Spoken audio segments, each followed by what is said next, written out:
আমাদের total polling station যেটা আছে, পোলিং স্টেশনের যে সংখ্যা, যেটা আমাদের পোলিং প্রিমিসেস, যেটা single booth premises, two booth premises, three booth premises বলে আমাদের এখানে অনেকগুলো প্রিমিসেস রয়েছে।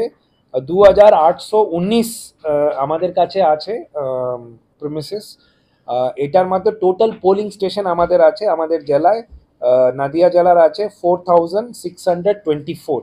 এটার মধ্যে মুর্শিদাবাদ, যেটা থার্ড ফেসে পোল হবে, অর্থাৎ 7 তারিখ, সেখানে কিন্তু 261 পোলিং স্টেশন রয়েছে। কৃষ্ণনগর, যেখানে 13 তারিখ পোলিং হবে, সেখানে 1841 আছে। রানাঘাট, যেখানে ফোর্থ ফেসে হবে, সেখানে আছে 1983। আর বঙ্গাঁওয়ে আছে 539। টোটাল আমাদের 4624 আছে। আমাদের পোলিং স্টেশনের পাবলিকেশনের কাজকর্মগুলো চলছে। এটা কয়েকদিনের মধ্যেই আমাদের নিয়ম অনুযায়ী অ্যানেক্সার 3 এর প্রিপারেশনটা হবে। তারপরে পলিটিক্যাল পার্টির সাথে কনসাল্ট করে যদি ওদের নতুন পোলিং প্রিমিসেস কিংবা পোলিং স্টেশন লাগবে, তাদের সাথে আলোচনা করে সেই সংখ্যাটা চেঞ্জ হতে পারে। কিন্তু আপনারা প্র্যাকটিক্যাল পারপাসের জন্য এই 4624 যেটা আছে কি, সেটাকে আপনি পোলিং স্টেশন হিসাবে ধরতে পারবেন। যখন অ্যানেক্সার 6 এর পাবলিকেশন হবে, তখন আমরা ফাইনাল নাম্বারটাকে আপনাকে অরবার করে কনফার্ম করে দেব। এবার আমাদের প্ল্যানিং এর মধ্যে রয়েছে ডিস্ট্রিক্ট ইলেকশন ম্যানেজমেন্ট প্ল্যান। আমাদের একটা ডিস্ট্রিক্ট ইলেকশন ম্যানেজমেন্ট প্ল্যান তৈরি করতে হয়, সেই প্ল্যানিংটা আমরা করে ফেলেছি। আমাদের কালকে যখন প্রশ্নোত্তর হয়েছিল, তখন থেকে আমাদের মডেল কোড অফ কন্ডাক্টটা শুরু হয়েছে। মডেল কোড অফ কন্ডাক্টের মধ্যে রীতিমতো 24 ঘন্টা, 48 ঘন্টা আর 72 ঘন্টায় যে ডিফেসমেন্টগুলো করতে হয় various public premises, private premises, সেই কাজগুলো চলছে। আমরা কন্ট্রোল রুম এস্টাবলিশ করেছি, যেখানে আমাদের নিউজ চ্যানেল মনিটরিং করা হচ্ছে।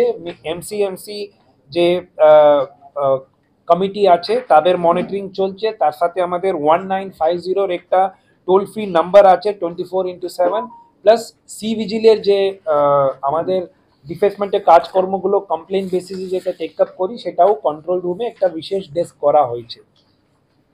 আমাদের এবার ভোটার্স উইথ ডিসেবিলিটি, বিশেষভাবে সক্ষম এবং 85+ যারা ভোটার্স আছে, এটা গতবার 80+ ইলেক্টার্স ছিল, এবার 85+ ইলেক্টার্স হয়েছে, তাদের কাছে আমরা পোস্টাল ব্যালটে আমরা তুলব। এই পোস্টাল ব্যালটের ওটটা তোলাটা মানে যেটা হচ্ছে, তাদের অ্যাপ্লিকেশন অনুযায়ী হবে। অর্থাৎ একজন বিশেষভাবে সক্ষম 85+ও থাকতে পারে, তাদের কিন্তু ফর্ম 12D-তে বোধহয় তাদেরকে অ্যাপ্লাই করতে হয়। তারা যদি অ্যাপ্লাই করে, তার সেটা সেই ওটটা ওদের কাছে ওট গ্রহণ করার জন্য আমাদের পোলিং পার্টি ওদের বাড়িতে গিয়ে সেই ওট গ্রহণটা করবে। 85+ ইলেক্টরের সংখ্যাটা রয়েছে 29,237, আর পিডব্লিউডি ভোটার্সের সংখ্যাটা রয়েছে 37,166। সাইলেন্স পিরিয়ড যেটা আছে, সেটা আপনারা জানেন 48 আওয়ার্সের সাইলেন্স পিরিয়ড আছে। সেটা পোল ডেট যেটা আমি বলেছিলাম, তার আগে সেটা পালিত হবে। আইটি ইন্টারভেনশনগুলো এবার ইলেকশন নির্বাচন কমিশন এবং আমাদের জেলা স্তরীয় লেভেলেও বিভিন্ন রকম আমরা আইটি অ্যাপসগুলোকে তৈরি করেছি এবং কাজে লাগাবো। তার মধ্যে উল্লেখযোগ্য রয়েছে cVIGIL app, Suvidha portal, candidate affidavit portal, ETPBS, যেটা পোস্ট অফিস দপ্তরের মধ্যে পরিচালিত হয়, know your candidate app, voter turnout app, ENCORE app, EVM management app, Saksham app, BLO app. এটার বাইরে আমাদের জেলা থেকেও কিছু আইটি ইন্টারভেনশনগুলো করা রয়েছে। এক্সপেন্ডিচার মনিটরিংয়ের দিকে আমাদের flying squad, static surveillance team, video surveillance team, video viewing team, accounting team, media certification and media committee অর্থাৎ এমসিএমসি, ইলেকশন এক্সপেন্ডিচার মনিটরিং